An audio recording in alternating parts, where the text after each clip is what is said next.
রাজনীতির ইতিহাস সাধারণত লেখা হয় ক্ষমতা, আন্দোলন আর সংঘাতের ভাষায়, কিন্তু সেই ইতিহাসের ফাঁকে ফাঁকে থাকে কিছু নিঃশব্দ জীবন, যারা আলোয় আসে না তবুও আলো টিকিয়ে রাখে। বেগম খালেদা জিয়ার জীবনে সেই নীরব আলোর নাম ফাতেমা বেগম।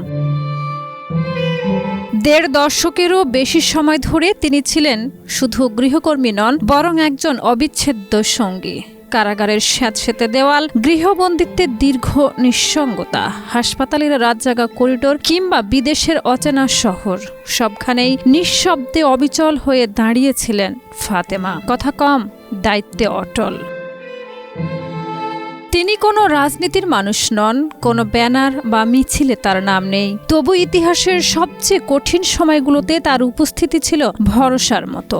ভোলার সদর উপজেলার কাচিয়া ইউনিয়নে শাহ মাদার গ্রামে জন্ম তার। বাবা রফিকুল ইসলাম, মা মালেকা বেগম।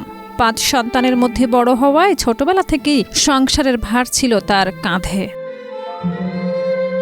একই ইউনিয়নের কৃষক মোহাম্মদ হারুন লাহারের সঙ্গে বিয়ের পর মেঘনার চরে শুরু হয় তার সংসার জীবন। অভাব ছিল, কিন্তু ছিল পরিবার। মেয়ে জাকিয়া ইসলাম রিয়া আর ছেলে মোহাম্মদ রিফাতকে ঘিরেই ছিল তার পৃথিবী। কিন্তু ২০০৮ সালে ছেলের বয়স যখন মাত্র ২, হঠাৎ অসুস্থ হয়ে মারা যান স্বামী। এক মুহূর্তে সব ভেঙে পড়ে, জীবন যেন থমকে দাঁড়ায়।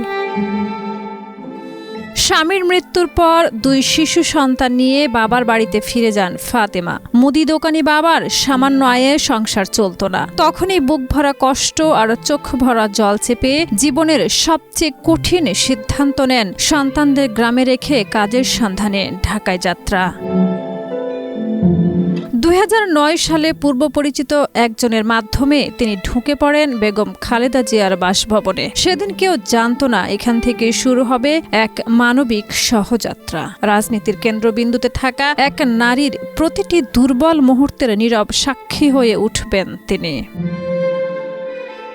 ওষুধ খাওয়ানো, হাত ধরে হাঁটানো, ক্লান্ত শরীরকে আগলে রাখা, এসব কাজ তার কাছে ছিল দায়িত্বের চেয়েও বেশি, যেন আপন কারো পাশে থাকা।